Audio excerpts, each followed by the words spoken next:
first of all, just to say a big thank you to the organizers putting this excellent conference together. I'm very sorry I can't be there myself in Vilnius with you. Absolutely wonderful city, and of course with wonderful libraries and book collections. I had the pleasure of working there a couple of years ago, and I'm very much looking forward to coming back as soon as I can. So look forward to that.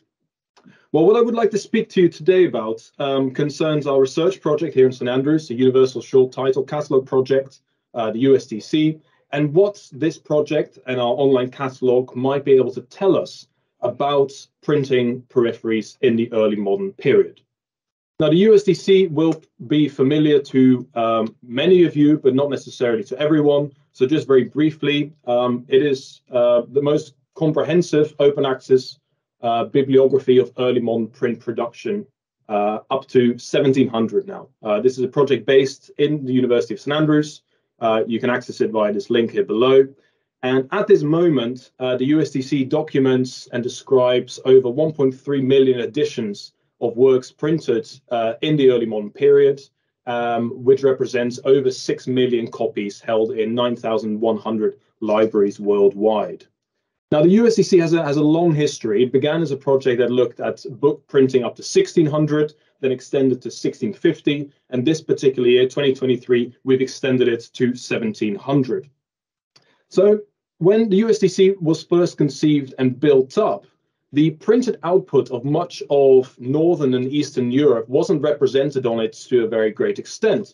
And that has a lot to do with the fact that the very early period of printing, if we look at the incunabula period, for instance, the printing press as a technology hadn't spread particularly wide and far in much of Northern and Eastern Europe. And here you have just a brief extract from the Atlas of Early Printing, showing with each red dot a location of a printing press before 1500. And you can obviously see that in much of Scandinavia and Eastern Europe, there wasn't any printing.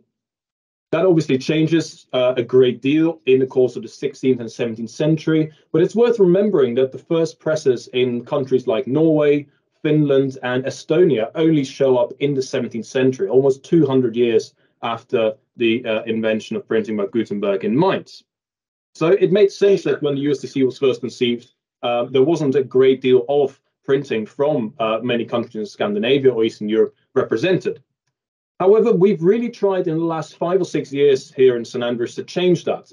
And we've had a particular sort of sustained campaign to improve our coverage of printing in the Northern and Eastern Europe. So several years ago, we ensured that all print for, say, Iceland and Norway and Sweden up to 1650 was fully represented on the USTC. Now, this year, we've launched our extension of the project from 1651 to 1700. And this has been many years in the workings, and we decided we would have a gradual rollout because it's a lot of work to put up the data for every single country in Europe all in one go. So we decided to do the reverse and actually to prioritize those domains, those regions which were not previously very well represented. So when we started our extension in February, we prioritized Iceland, Norway, Sweden, Finland, Estonia, Latvia, Lithuania, Belarus, Ukraine, and Russian printing for this period, 1651 to 1700. Now, our extension is almost complete now. We're just waiting on a couple of final uploads literally later this month, and then we will essentially have this phase of our project complete. But this data for these countries has more or less been accessible since February. Now, we've here in St Andrews had access to this data for a long time already on the back end, and that's also allowed us to play around and to begin to say, you know, what can a comparative knowledge of book production in all these countries tell us about printing in early modern Europe? And I think this is important, and this is where the strength of the USTC really lies, and that is the fact that it allows you to compare the printing output of different cities, printers, countries on one single platform. That you don't necessarily have to rely on many different regional or national bibliographies. The aim of the USTC is to incorporate those, strip out any duplication, and then also enhance it with copies that are usually not represented in national bibliographies. So what does this allow us to do? Well, it allows us to, I think, say a lot about the comparative development of printing, where we see common themes and also where we see differences. This is something last year that in an article I published with my colleague Bartlomiej Siek, who very happily is in Vilnius at this conference as well. We set this out for the first time with a comparative look at the development of printing in Scandinavia and the Baltic states. But there's much more that we can do in this respect. So let me just give you a little trial of what you might be able to say with the USTC. So this is a very simple search that I've put together, an extract. Where using our region filters, these are historical regions, you can assess the development of printing over time in, say, Poland, Lithuania versus Scandinavia. And obviously you can delve into the various filters. I've just, as a little extract, provided you here with these bar charts we have on the USTC that just show the growth and decline of printing over time. And you can immediately see a very different picture for these two regions, which were obviously politically, socially, and culturally very closely intertwined. You could also do the same for particular cities. So here I've taken the USTC data we currently have for the printing in Vilnius compared with the Estonian town of Tartu. And you can immediately see what different fates these two individual towns had in the 16th and 17th century when it came to their printing output, both very much affected by political factors. In the case of the press in Tartu, a Russian invasion in the 1650s, which saw the entire press shut down and only restarted again in the 1690s, hence the big gap here. So obviously, difference is something that really stands out when you use the USTC and compare printing and output in different countries. But today I really want to focus on what I might see as the shared bibliographical themes of printing in Northern and Eastern Europe that I think by using our data, by using this platform, really comes out very starkly indeed. And these are the four I wish to speak about very briefly today. The relationship between the center and periphery, the importance of patronage and institutional presses, the importance of three dominant markets, church, state, and university or academy, and finally, the gradual growth and codification of vernacular languages in publication. So firstly, obviously something that will be very familiar to many scholars who work on Northern and Eastern Europe is the fact that in the absence of local presses very early in the period of printing, there is a real reliance on the importation of books from the European center. And that does not simply concern the importation of books in general, but even the commissioning of specific books printed in, say, in Lübeck or in Strasbourg or in Paris. I'll just keep going there, and I think there'll be some time for questions at the end. As I was saying, there is a reliance on the importation for books from the center. And it's not just that reliance on the importation and the commissioning of books, but it's of course also an actual reliance in the initial period on foreign printers. And when you compare this on our platform data, you will see that many of the printers behind the initial establishment of presses in Northern and Eastern Europe are themselves German or Dutch or Polish, and they are attracted by specific institutions and patrons to come and set up a press in the more peripheral print markets of Northern and Eastern Europe. So much so that very famously, the Swedish king Gustav Vasa declared at one point that he wanted good Swedish men to operate his press rather than rely on any further Germans. Something, it should be said, that wasn't heeded at all because the Swedish print market continued to rely to a certain extent on German and Dutch expertise deep into the 17th century, to the point where Dutch booksellers were setting up branches and publishing houses in places like Stockholm. And this ties in really to my second point, and that is the sheer importance of patronage and elites in establishing print in the first place itself. If we look at the establishment of presses in Norway, it is entirely at the behest of a local bishop called Christian Stevenson Bang, whose Great Postel is one of the first major works to be published there. In all the provincial Swedish printing towns, like Västerås, it's Bishop Johannes Rudbeckius who's in charge of the establishment of printing over there. In Iceland, for the entirety of the early modern period, printing is the sole printing press of Iceland is actually owned and managed by one of the two bishops in that country itself, most famously initially with Gudbrandur Thorlaksson. And it's not just that story in the Lutheran North. It's something we also see, of course, in the Grand Duchy of Lithuania, where we have the very first establishment of a press in what is now Brest in Belarus, famously by Mikołaj Radziwiłł, who finances the publication of the first complete Polish Bible, but then later, of course, also in Vilnius with the extremely important press of the Jesuit university there. And this importance of patronage, well, really, you cannot think of the broad establishment of printing presses without these important patrons, also means that the production of all these presses is geared very, very strongly towards three critical markets. And here we see the market of the church, institutional religion, of government, the state in all its various forms, whether that's of a monarchy or a regional governor or even a town council, and the importance of universities and academies. Now, it is, I think, difficult to overstate how important these three markets and customers are for the survival of print in Northern and Eastern Europe. And there's a very, very sort of shared history that you end up seeing there. To give you some statistics, and this is something I put together relying on our USTC subject classifications. And what you end up seeing, if you think about religious print, government ordinances, other government finance publications, and then students' dissertations, other literature published for the universities, you end up with very, very stark figures indeed. Now, before 1701, these three markets, church, state, academy, were, in this view, responsible for about 95% of the printed output of Iceland, Russia, and Ukraine. And here I'm using modern borders, by the way. 90% of Finnish and Estonian printed output, 80% of Norway, 75% in Latvia and Lithuania, and some 65% in Sweden. So this just goes to show how much of the development of printing relies on these patrons and on catering towards these three key markets. Now, my final point that is tied into that, which becomes very obvious when using our language filters and classifications, is the gradual but important growth of especially religious publishing in vernacular languages of Northern and Eastern Europe. We see that, for example, with Finnish, Latvian, Estonian, and Lithuanian.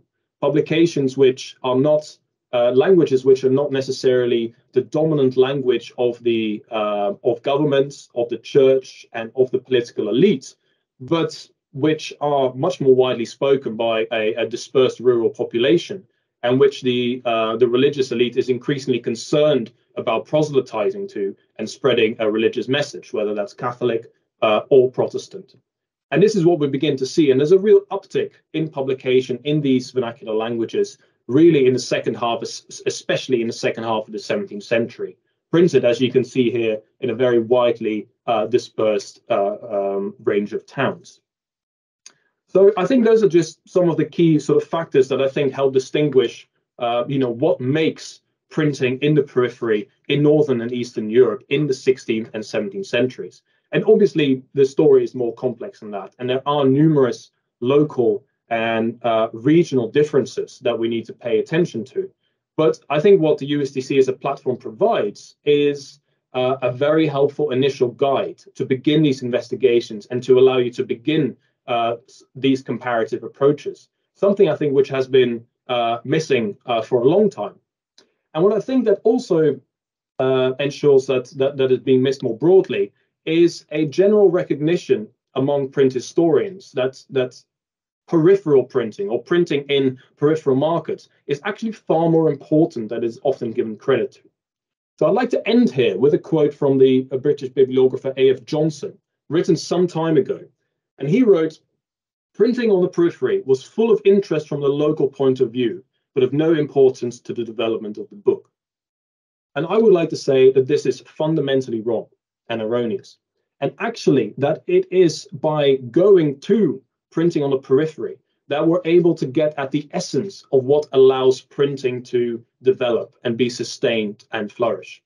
Because ultimately, it's the sort of the markets that are described here today, religious printing by the church, printing by government for political information, and printing for education and at universities. That's absolutely the backbone of the printing industry in other parts of Europe too. But more than that, I think it's this type of print that is actually most impactful, that would be read by most people, and that ultimately was able to begin to shape new literate markets and engage new readership over time in early modern Europe. So if we always focus on big, magnificent projects, lavish publications, and concentrate on the sort of the important, what you might see as the important centers of production, the Amsterdams, the Frankfurts, the Venices, and the Parises, I think what you end up missing a very important part of the story of print. And I think for that, we really need to look at the periphery. So that's really why I want to start on my story today. But I did want to have a final pitch here for you to say that obviously the USTC is a project that continues to be developed. It is by no means complete. It's by no means the fullest extent that it can be. And right now that we have finished our formal extension to 1700, we're embarked on a very extensive round of improvements and enhancements and corrections, which is beginning this year already with the incorporation of another 2.2 million copies of books printed in early modern Europe from 500 libraries around the world.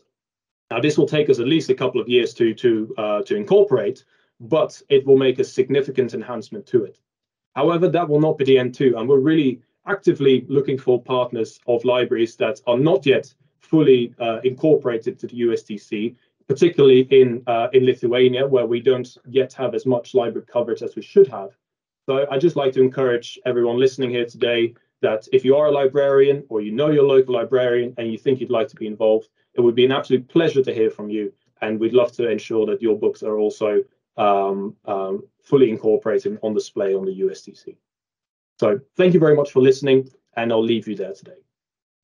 Thank you very much for a very interesting presentation. And maybe there is some question for Artur. I'm very interested in the question of the collecting the data in this project, because if I'm correct, you are only, let's say, collecting the data already known to the libraries all around the Europe, yes? There is no chance for, let's say, cataloging the prints from the beginning. I'm asking about, because there is a huge problem when about medical books, yes? To have the complete list of the prints. Yes, I do understand, of course, that for the 16th or even 17th century, complicity is, only a dream. But still, it's quite often the situation when in the library, yes, somewhere in Gdansk, Elbing, or somewhere in Germany, you can find the prints quite often as the part of the Sammelbände. They are unknown to the catalogs. So is it possible in the frame of your project, yes, to start the real cataloging work? Yes and no is a simple answer. The yes is absolutely, because a lot of our project members do various bits of research on early modern book history, and whenever they do that, they're always doing field work in libraries and archives, and we're always trying to focus then, when we do that, on uncatalogued collections, and that we incorporate as best as possible ourselves what cannot be provided to us by a library or an archive because it isn't in their catalogue at present. So we do try to work towards that. But I also say no, because our team is ultimately very small. We have, at the moment, we have 5 members of staff, some of whom also have other duties. So not just USTC. I mean, my work on the USTC is actually supposed to be only 50% of my time. So, so we have to rely on others doing cataloging as well and telling us about it and letting us know. And then we're very happy to do our best and incorporate it. So if you do know of particular uncatalogued collections, we're always very happy to hear about them and to see if we can find a way to work it into our work. But we have to rely on collaboration with others around the world. That's a simple answer. But thank you for raising that. Thank you. And one more question. Yes. In the presentation, there were named 3 markets, yes, which were responsible for the development of the printing in the Northern and Eastern Europe. So it was a church, politic, and government, and academy, yes? And I would like to know how, in this distinction, yes, the problem of the les belles lettres, so the poetry or simply the popular literature could be classified? It depends, I think, how you define that. We have expansive categories too for both literature and poetry, for adages and emblem books, for instance. So my three key markets incorporate a variety of those subcategories as well. But I think I think what I'm trying to get at is a distinction between books that are published at the expense of a publisher, as a financial risk, as opposed to books where, in essence, an institution or a patron is putting up almost all of the costs. And often the books are distributed by that patron or that institution, rather than at serious risk of a bookseller or a publisher. And obviously, the belles lettres can fall into either of those two camps. Okay, I see. Thank you. Thank you. And now I think it's time for presentation of Bartlomiej Siek from Medical University of Gdansk. And you can start.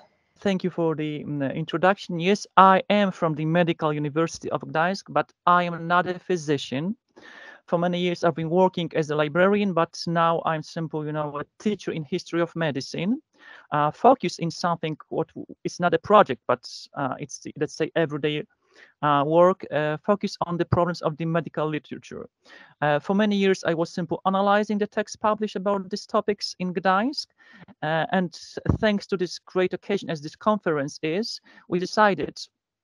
I'm now talking we because, as you heard before, in the first part of our conference, Dr. Pękacka-Polkowska also is collaborating in the understanding, let's say, the mechanism of the scientific contacts between the German centers of medicine in the early modern period. So we are encouraged by the organizers to try to see the medical book in the wider context of the whole publications in Gdansk.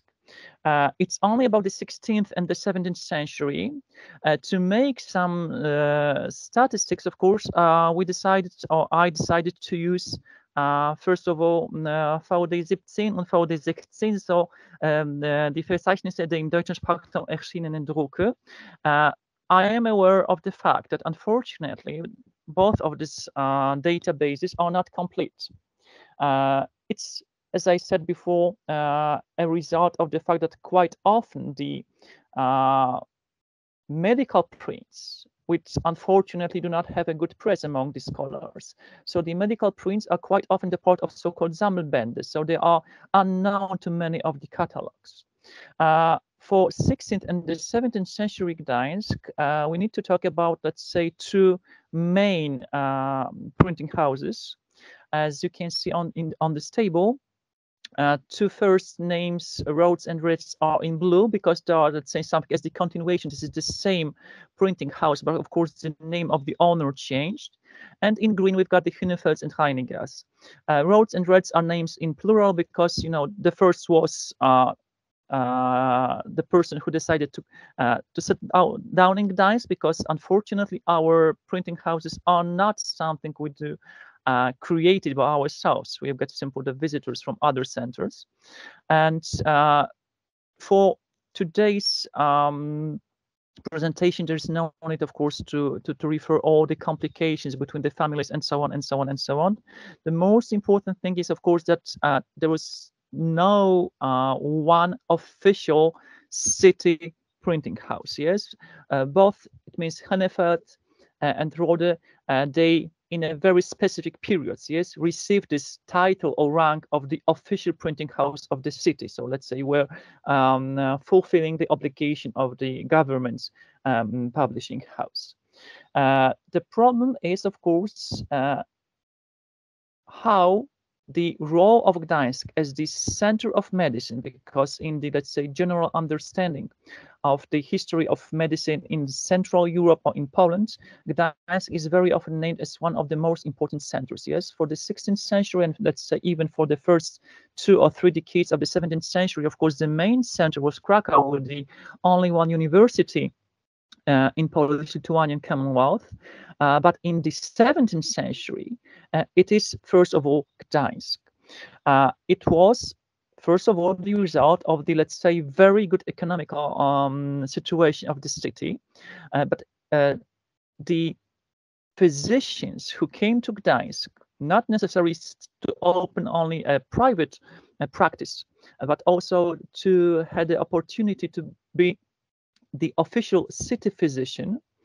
So they were, of course, educated somewhere abroad, yes, somewhere quite often at the German universities. They came quite often with their own private libraries, but when they were the part of the Gdańsk Academic Gymnasium, of course, they were more or less obligated to get some lectures or seminars in, first of all, anatomy. It was not a typical university. It was something as, you know, the semi-academic school. So the anatomy was taught as one of the subjects in the last 2 years in this school. And to do this, of course, there was a great need to have the background as libraries. The problem was if the publishing houses in Gdańsk were able or were interested in publishing the medical texts. As we can see in the table, it was not something very important for our Gdańsk publishers. In the Rhodes and Reds publishing house, there are only 6% of the total production of medical texts. In the Hunefeld and Heiningas, it's quite similar because it's together 8% of the whole publication. You have percents, of course, also the numbers of the titles. So if there is so small part of the publications in medicine in Gdańsk, how was it possible, of course, for Gdańsk to be that important in this area? And the second question is, what in fact the physicians were doing when in Gdańsk? Yes, next to practicing medicine. So what was the let's say research or scientific aspect of the presence in Gdańsk? The answer for the first question is quite simple. They were simply using the private libraries. They were buying the books, yes. The second is, of course, they were publishing, but what they were publishing, when we try to analyze the list of the publications of the specific physicians, quite often there are texts not published in Gdańsk, quite often in the periods before or after their presence in Gdańsk. Another problem is that quite soon the physicians, it's quite characteristic for the second half of the 17th century. So the physicians understood that it's much more practical to publish not scientific texts, but the texts will be well paid. So physicians, because quite often they were very good in, let's say, astronomy, they were publishing the calendars or prognostica, so the texts which are very, very, very popular.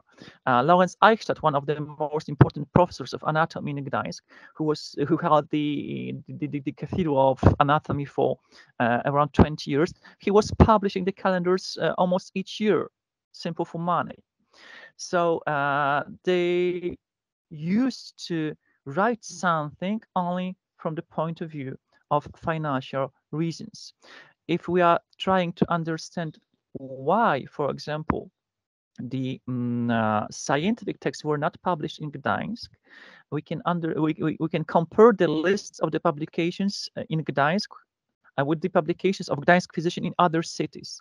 And for example, one of the texts probably quite interesting also for the representatives of medicine in other centers, it is the text about epidemic. It was first it was a text of Bartlomiej Siek, a city physician in Gdańsk, but he published his text in Gdańsk in 1564. It was simple against the plague, yes. The title was much longer, of course, but let's say it was against the plague.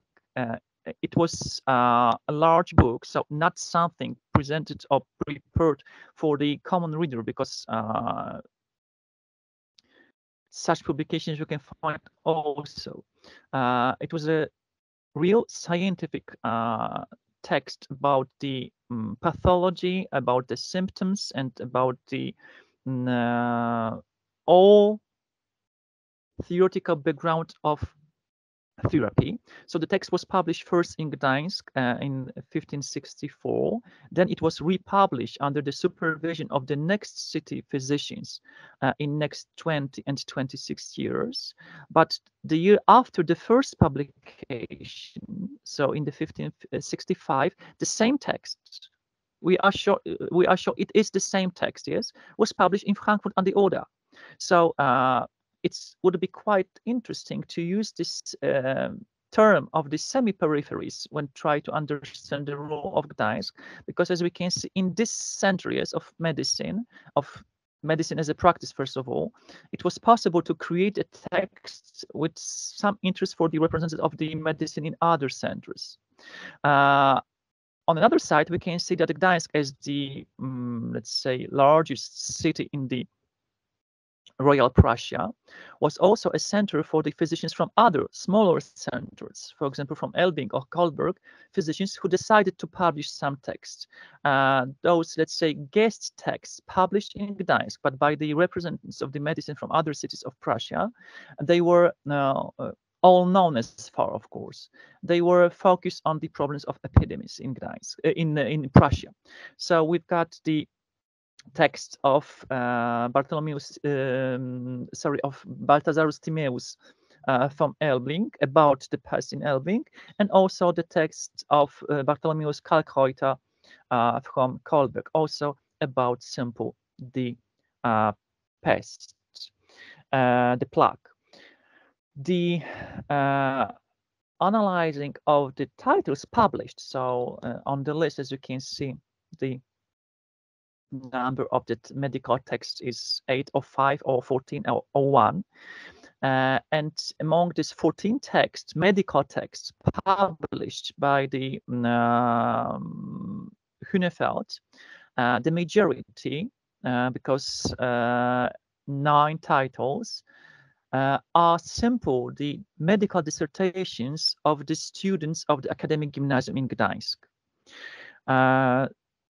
So it was, of course, published, first of all, under the name of the Praises. So the city physician was also the first professor of anatomy, was the main author, but next to him, we've got the name of the students. So those are the dissertations, and majority of the dissertations, yes, they are about anatomy. So we do know that this is simply the school book, much more than the real scientific, even if they were published under the supervision of Johann Elhaf, who is known in the history of medicine as the physician who, or thanks to whom, in Gdansk in 1613 we've got the first public autopsy in the Central Europe, including all the German-speaking countries. So the largest part of all medical prints are the medical dissertations. The second are the books about the epidemics, first of all, the plague. And the third one is simple, some texts which are about, let's say, popular medicine. When we try to find a real scientific book published by the researcher in the terms of real university, unfortunately, in Gdansk, we've got only one such text. It's simply the edition of 2 treatises of Galen. This is the publications from 1558. It's from the publishing house of Franciscus Rhodus, and it was prepared by Christophorus Heil, so one of the physicians in Gdansk. Only 2 treatises in the Latin translation, of course, both about the using the bloodletting as a part of the therapy. It is this late 50s of the 16th century, so it's quite interesting or intriguing to make such a statement that probably it was an attempt to analyze if there was any interest for real scientific medical books in Gdansk in the 60s. In the 50s of the 16th century, but probably, let's say, the reaction, yes, of the physicians' milieu or something like this was not satisfactory for the publisher house, and they decided not to publish anymore the pure, real academic medical texts. the practical books, so the dissertations of the students, or simple the text useful for the city populations, or quite often, of course, published by the order of the authorities of the city. In the years of the epidemics, the city council decided to publish some text with the lists of medicines useful for the time of epidemic. So trying to, let's say, to find a place for Gdańsk in this distinction between periphery or center. As I said, the most useful would be simple using the term of the semi-periphery. Yes, that when we try to compare Gdańsk with the real German centers of printing, of course, it's a very, very, very small player. But when we try to think from the Royal Prussia perspective, it is much more something as the regional center, so from the larger scale, the semi-periphery in the printing history. And I guess it's all I wanted to say. Thank you for attention. Thank you very much, and put us into semi-peripherist. And maybe someone have some questions. Any question for our speakers? If not, so I would like to invite to start her presentation Olena Zaiets from Vernadskio National Library of Ukraine. Thank you very much. I don't have a presentation. I want to tell about the period in history of Ukraine when Vilnius printing houses were the only ones that met the needs of Ukrainian schools in grammar. The capital Vilna in the second half of the 16th century was the capital of the multinational country in the East Europe. After the death of the Sigismund II Augustus in the 1572, known for his tolerant policy, there was a notable stagnation in the internal life on the young Polish-Lithuanian Commonwealth. The Catholic Kiedzi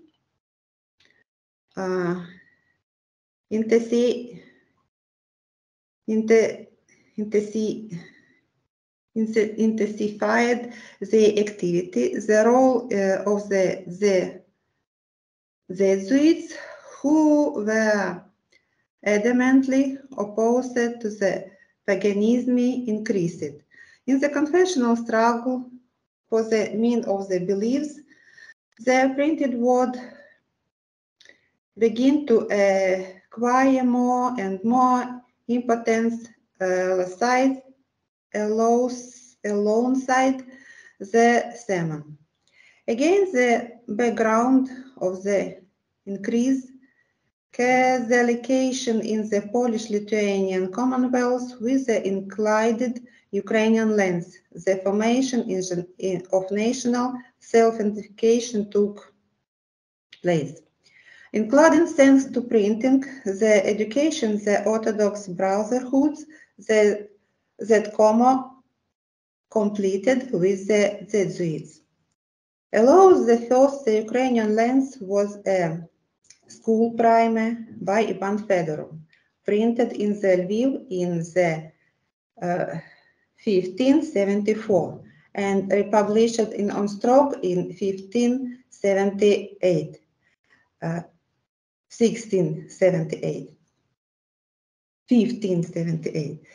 There was also grammatics on the verbal Greek Slovenian language in Lviv, 1591. However, they quickly diverted due to the needs of the brotherhood. There was no printing press in Kiev in that time. That is why Vilna Cyrillic seals were in the demand in Ukraine. At the time, it was the printing house of Mamonичev from 1574 to 1628, and Vilna Brothers printing house from 1586 to 1648, that files the information needs of the entire region. The printing house of Lukáš and Kuzma Mamonich, with the financial support of the brothers Zaretsky, began work in the 1574. The liturgical gospel for the throne was printed in 1575 in Church Slavonic. Psalter was published in 1576, later Chesovnik and other. Currently, the most interesting for researchers is a grammar of the Slovenian language, published in 1586, and was a translation of the work by a Slavian author of the 14th century. About 8 parts were composed according to the Greek models. In the afterward, it is said that the textbook was published at the request of the residents of Vilna. This is the first work on the Eastern Slavs, which initiated for the formation of the grammatical terminology. After the signing of the Brest Church Union in the 1596, the printing house ceased to serve the needs of the Orthodox. The second printing house of the Vilna Brotherhood, which was originally called the Holy Trinity, because Metropolitan Onesiphor Divochka of the Kiev, under whose tutelage the Trinity Male Monastery in Vilna was a 1587. Blessed Brotherhood set and found a school. The right-hand side altar of the Trinity Church belonged to the Brotherhood. In the Psalter, its main goals, in addition to the support of the Orthodox Church, were written to maintain a school and the printing house and to educate youth in Orthodoxy. In 1588, Vilna was visited by Patriarch Jeremias II of the Constantinople, under whose jurisdiction was the Western Russian metropolis. In the document issued by the Patriarch, the brothers were supposed to have a printing house and school with the study of Greek, Latin, and Russian language. In 1589, the Polish King Sigismund III Vasa granted the brotherhood the right of the self-government, and 1692 he exempted it from paying city duties and taxes. At the beginning of the existence of the Vilnius school, the Lviv Brotherhood sends teachers and books there. Later, students of the Vilnius school, such as Sylvester Kosiv, Isaiah Kozlovsky, taught in Lviv. In the last year is 60th century, the greatest figures of the Ukrainian education worked the Stefan and Lavrenti Zizani. Stefan was a rector on the school until 1696. In addition, he was a fraternal preacher, Kirilo Tranquilion Stavrovetsky. Until 1608, Leonti Karpovich, taught Latin and Greek here. And he also worked in the brothers' printing houses as a printer in the proofreader. It was in the printing house of the Vilna Brotherhood what Lavrenti Zizani Grammatica Slavenska in 1596. Saying of Saint Kirill, Patriarch of Jerusalem, about the Antichrist and his signal with expansion of science against various heresies by Stefan Zizani in 1596 were printed. Zizani compiled was a science for reading and understanding the Slovenian letter. Here about the Holy Trinity in the incarnation of the Lord in 1596, as well as book and fees in 1596. Daily Press was printed in 1595 and Solte in 1595, Časovnik in 1596, Časovnik with Prime in 1596, New Testament with Solte in 1596. Around 1608, Melekis Matritsky arrived in Vilna, where he probably fought at the Brother School.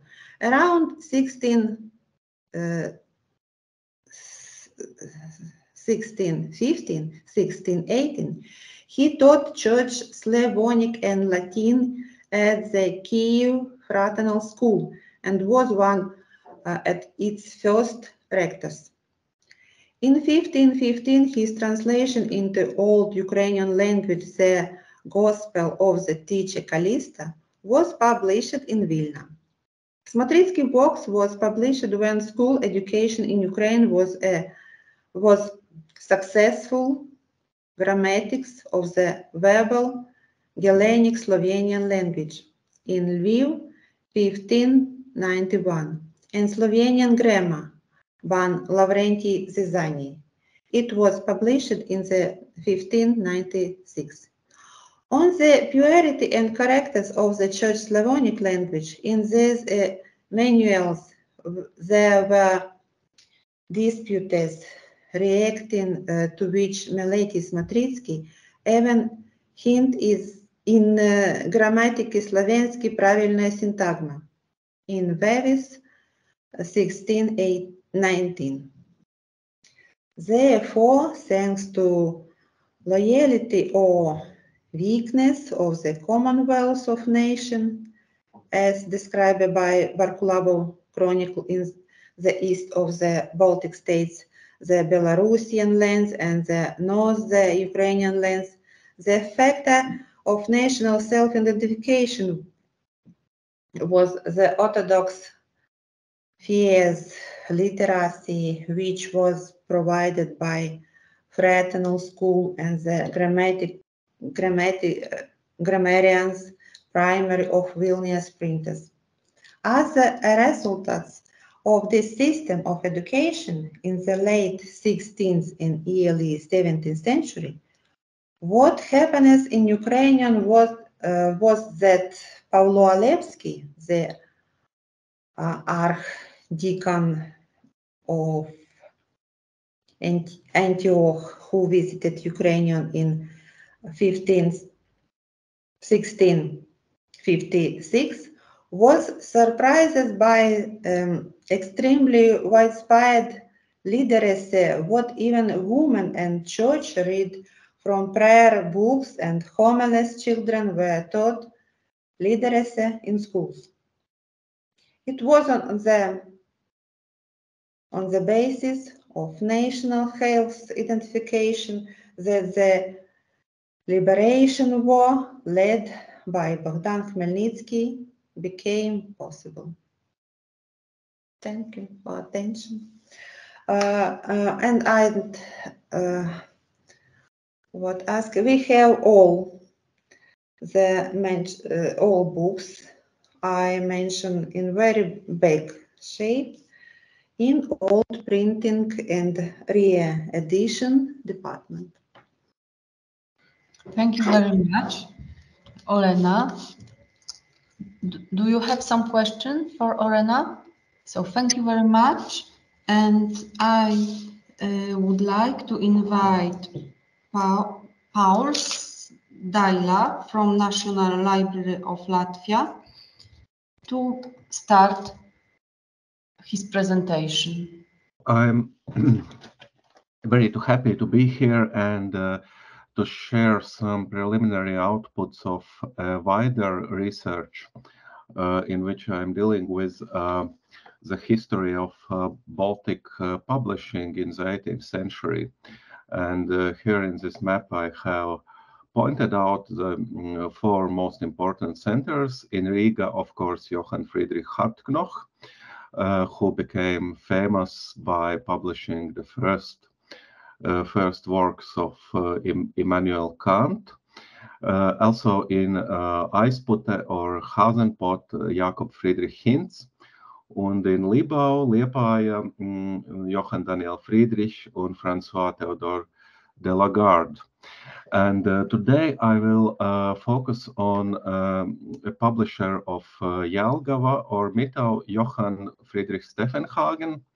I am going to try to demonstrate his role in developing Latvian literary culture, and also to reflect a little bit on the significance of publishers in the 18th century Baltics as cultural producers, and also relationship between business interests and cultural philanthropism. So I will shortly point out some the most important facts about Steffenhagen. He was born in northern Germany, in Rügen, and this is not a coincidence. Almost all of the publishers and printers in Livonia and Kurland were foreigners in the 18th century and went to Kurland or Livonia mostly through Königsberg. Steffenhagen firstly trained as a surgeon and started to work in this profession in Mitau, where he switched to being a printer, and later established his own printing business and became the official printer of the court. I have pointed out some conflicts in his publisher's career in this chronological overview, and I have also pointed out his innovative approach to the publishing by publishing unprivileged books. More about it in a minute. Steffenhagen's work in the Baltic publishing was indeed a success story. By the turn of the 19th century, he was among the most profitable publishers in the Baltics. He was almost the only one who owned also a printing house. So he could combine two approaches, approach of the privileges and private business. He also became the main publisher of the literature in Latvian language, and so he himself never wrote anything in Latvian, but he became almost the main actor in the development of popular enlightenment in the Latvian book history. And well, it was somehow connected to his business model. So it's perhaps important to note that his printing house had exclusive rights, as we understand the term privileges, exclusive rights to produce specific types of books, which included not only newspapers and calendars, also in German, but also religious literature in Latvian.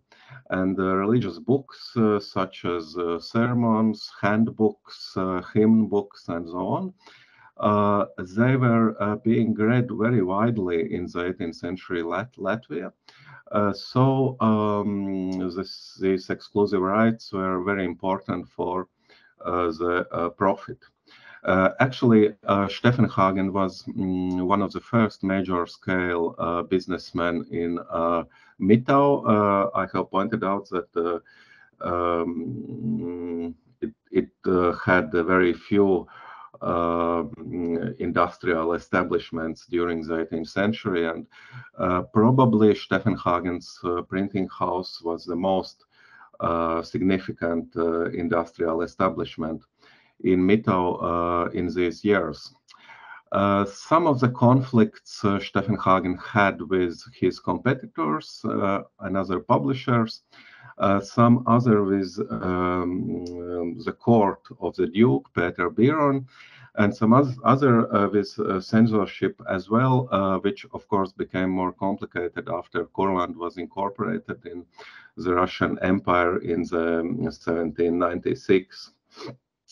And well, as was quite typical for the 18th century, Steffenhagen was not only printer and publisher, but also he owned a bookstore.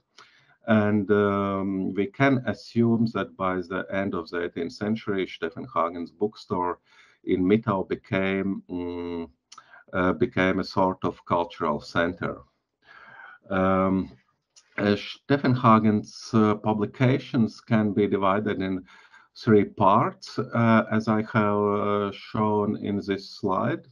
Official announcements, he was obliged to print publications by the Duke and later governorate, and then prints that he funded himself, also exclusive rights editions, and books for which publishing rights were acquired through contracts with authors.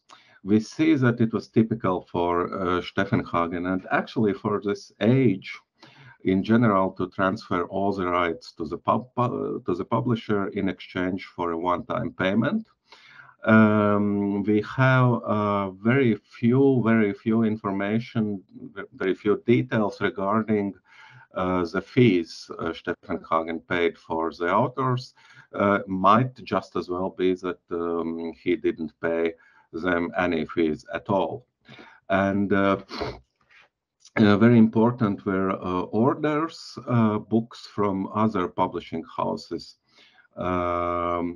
which wanted to use the printing house of Steffenhagen, and also paid editions by authors or organizations. And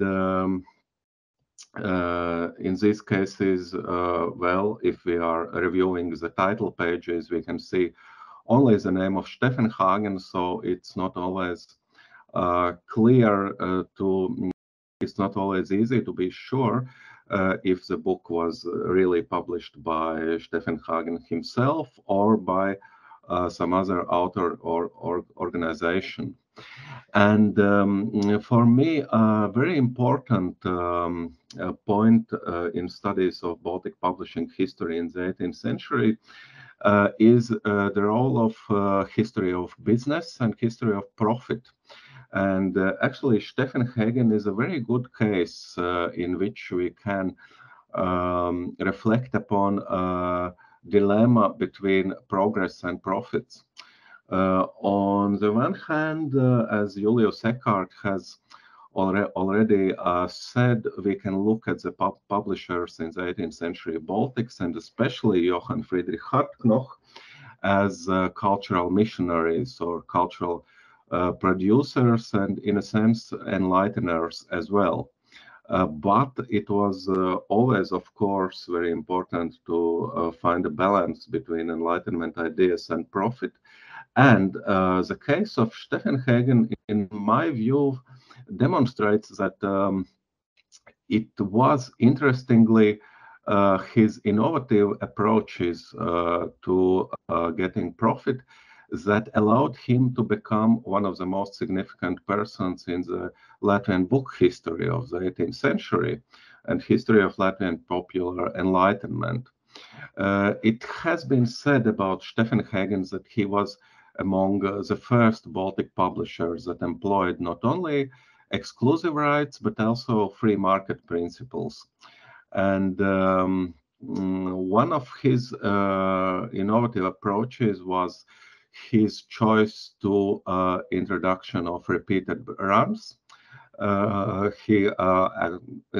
it means what it says. He ran the same books over and over again. It was mostly Latvian religious literature, and this became his primary source of profit. And it has been calculated that this brought profits up to the several 100%. And of course, there was a much larger reading community among Latvian peasants as among educated Baltic German classes. And if we are studying history of reading in the 18th century and trying to understand how much did peasants read, actually the files of Steffenhagen are a good proof that demonstrates that the reading habits, at least regarding religious literature, were already very well developed in the 18th century. And unprivileged books was the second innovation of Steffenhagen. He invited individuals to provide their works, often used, of course, subscription or prenumeration, and often also tried to attract the funding. These books were also mostly published in Latvian besides German and other languages. And as we are talking about Latvian peasant reading public, which was not yet well accustomed towards secular reading matter, it was important to provide new topics and new themes all the time. And well, each book had to offer something new. And actually, of course, publishing unprivileged books and repeated runs was not perhaps a new thing per se. What was new is that Steffenhagen combined these approaches and made actually a new business model. And in this way, he started to play increasingly significant role in the Latvian book history. I have pointed out here his notable works in Latvian. Steffenhagen published first Latvian journal of general content and first newspaper. In his publishing house, first manuals for midwives and manuals about agriculture were published in the 1780s. Also, first manual for clover cultivation, books on medicine, cookbooks, books about smallpox vaccination, and also belletristic fiction, first dramatic play in Latvian, first poetry volume by an ethnic Latvian, also translations from the German and also Baltic German literature. I have mentioned here Friedrich Schiller and Elise von der Recke. Also, linguistic works about Latvian published in German, such as Latvian grammar by Gotthard Friedrich Stender, also calendars, ABC books, and so on. This was completely in line with ideas of Volksaufklärung or popular enlightenment, which originated in the German-speaking countries and attempted to rise the education level of the lower classes, mostly peasants, through a reading matter. And of course, in the Baltic provinces, these books were written in Latvian and Estonian accordingly, and in this way opened the path for secular literary culture and possibly also for later national literature. It's interesting that Steffenhagen also was a little bit involved in the debates of serfdom in the 18th century. He was a defender of abolishment of serfdom, and saw publishing Latvian books as an opportunity to prepare Latvians for freedom. Actually, in the history of the Baltic radical and moderate wings of Enlightenment, this concept of preparation for freedom was very important. Often it was connected with education systems, schools, and so on. And it's very interesting that books in Latvian, and especially secular books in Latvian, not only belletristic fiction, but also agricultural manuals, medicine instructions, and so on. These books were perceived as a means of preparing peasants for abolishment of serfdom in future. And we can see that on one hand, Steffenhagen's approach was connected to Enlightenment ideas, and it has been sometimes speculated that he even experienced some financial losses by printing Latvian books, and still he continued to do it, and it was probably connected to the profit as well. I will skip some slides about conflicts Steffenhagen experienced with competitive publishers, with censorship, and also with the Duke of Courland. Actually, his career was mostly connected to several fights and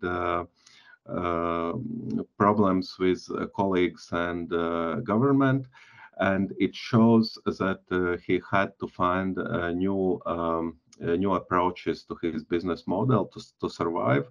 And we know that in Mitau he even had a vegetable garden and profited also as a gardener. But the most important thing here is that in studying history of Latvian literature in the early modern times, and especially of the 18th century, and dissemination of Enlightenment ideas, we literary scholars have very often paid attention only to the writers as main disseminators, and less attention towards the publishers who, as Steffenhagen, for instance, who were also producers of this literary culture, who often found authors, invited them to write and publish their texts, and also probably on some occasions had even more significant impact on the literary life than writers themselves. And at the same time, they somehow succeeded in combining striving for profit and also Enlightenment ideas.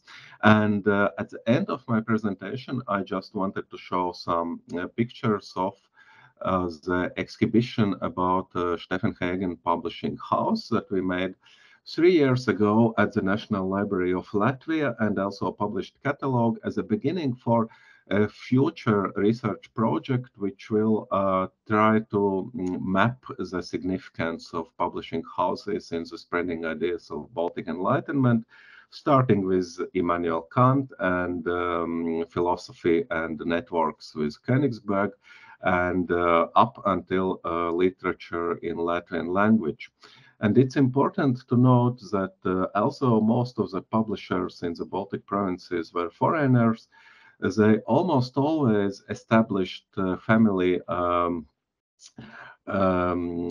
firms, family establishments that went on from generation to generation. And actually, although the Steffenhagen publishing house was liquidated in the 1990 during the First World War, the typography in Jelgava, in Mitau, still continues the tradition of printing as initiated by Steffenhagen.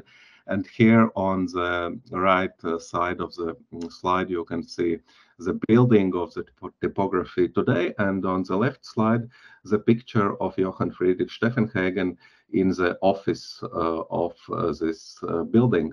I have spoken exactly 20 minutes. I thank you for your attention and will be happy to answer your questions.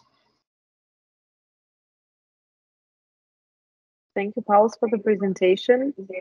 Does anyone have any questions?